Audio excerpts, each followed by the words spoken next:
Okay, electrician. Okay, anong plano mo? Dito, kwarto mo, Oh. isang ilaw. Kwarto, isa. Sa CR, isa. Oo. Ilaw muna yan ilaw. Oo. Ilaw muna tayo.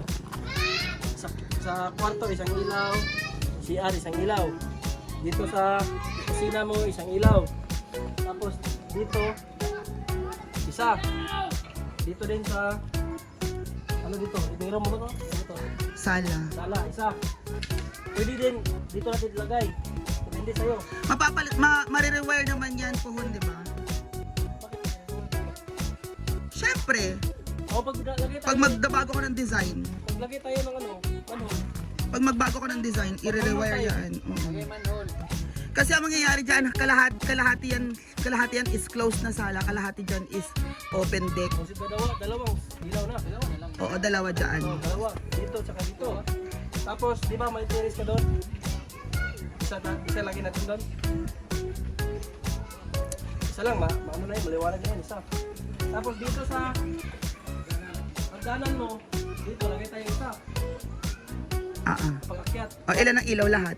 Isa, dalawa, tatlo, apat, lima, anim, pito, walo. O, kasi to parang chandelier dito sa gitna eh. O, walo. Mga madami ng LED, hindi lang siya ano. Oo. Walong ilagay natin ha. Pwede naman tapakan to. O, walong ilaw. Ha? Okay. Walo. Tapos, sa outlet tayo. Ilang gusto mong outlet sa kwarto mo? Gusto ko dito may cabinet eh. Bed. Tapos dito yung cabinets. Kasi window na dyan eh. So dito yung bed.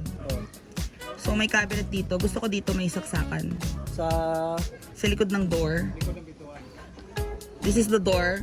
Pag open mo ang to, opening ganyan. ano por? Dine. Yan, tinatayuan mo. Oo. Lagay tayo ng outlet sa likod ng Dito. tabi. Hindi sa likod ng door kasi hindi mo yan masasaksakan. Tapos sa gilid doon, yung cabinet sa gilid doon. Meron din. Oo. Pero gusto ko ipa-rewire yan if in any case. Sa kwarto Pag mo na, maglalagay ako ng LED doon sa... yung dalawa, lagyan natin dalawang outlet. Dito. Di ba sabi mo sa CR dapat may outlet ka? Oo. Oh, Dito. isa. Taas dito. Taas doon. Sana. Dalawa. Isa doon sa heater, isa dito sa saksakan ng mga hair dryer, mga ganyan-ganyan. Okay, dalawa. Apat na. Dito sa bangira. Kitchen. Dito, isa doon. Anim na. Kitchen to eh. Parang ano to, kitchen. So, isa dito. Oo. Anim na. Tapos dito sa... Hindi tayo makalagay dito, di ba? Open to. Wala. Glass window yan eh. Open yan na door. Dito sa room mo. Ano dito, di ba? Close. Dito.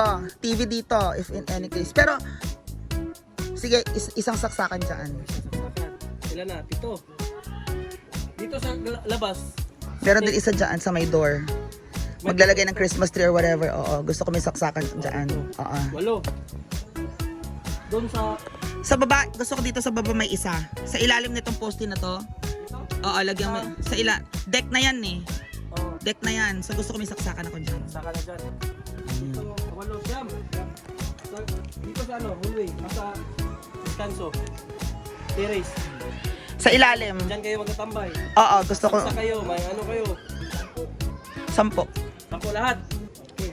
10 ilaw, 10 buwan. 10 ba yung ilaw? Ay, 10 na lang natin. 10. Para wala nang ano. Anyway, pag nandito ka na magkakabit, nandito rin ako. So, coordination lang din, di ba? And tingnan, i-drawing natin sa photo. Oh, ilalim. Lagyan ng ilaw, hindi. Oh, pang 10 na yan. Pero bili tayo ng wire. Na ako. Hindi. Para dun sa ano. Sa meter. Kasi di pwede yung wire mo sa Akala ko pa kasama yung sa meter. Sa meter. Lalagyan nila, di ba? Hindi pwede yan. Hindi pwede. Hindi, akala ko kasama sa package. Hindi, iba. Hanggang dyan lang yung sa ano. Sa... Ilang meters lang naman. Okay. O, tapos yung main. Oh, Yung main ko. main Switch. breaker. Oo, maglalagay tayo. Saan mo ilalagay? Hanapan natin ng malalagyan. Dito sa may kitchen. Yung ano, yung visible siya. Dito may kabit sa may... pag nasementohan to. Oh. Dito may kabit.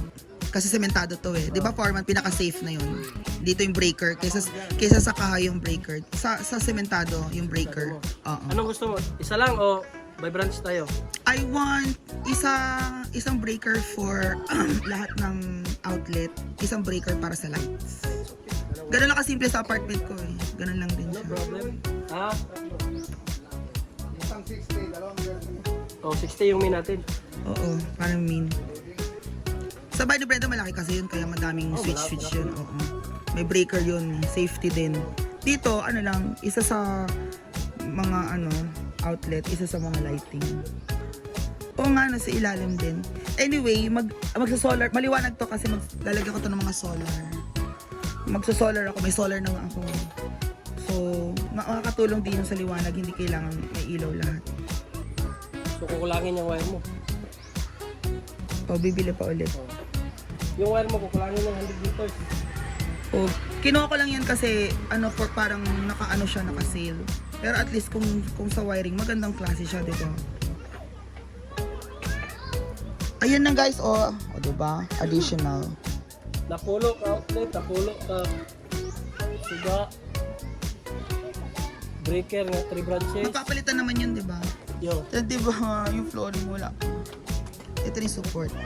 So, we'll see you later. So, bigay ko sa'yo mamaya yung Estimate. yung materials. So, guys, see you later. Thank you, our electrician, Kuya Loloy. Ikaw lang? Hindi, may kasama ko. Pero, patapusin muna na may flooring. Oh, patapos ko ba ito? Wala pa nga pag may nakamarko na sila. Tsaka pala Next week ka Pag nakamarko na sila. Next week. Tama lang din. Para next week, salary ko din next week. So, masubaybayan ko lahat. Yeah, See you later guys. Bye-bye. Ayan na guys. So, patapos na po ang ating septic tank by Formans and assistant. Si Incheck po ang nagtapos. Nasa si Incheck. And sa taas po ang CR. So, sementado po yung CR na yan. At kitchen. So, Foreman, sementohin din yung kitchen, di ba, Foreman? Pero hindi na ganito. Yung kitchen, sementado din, di ba? Ang flooring. Okay. So, ayan. That is our update for today.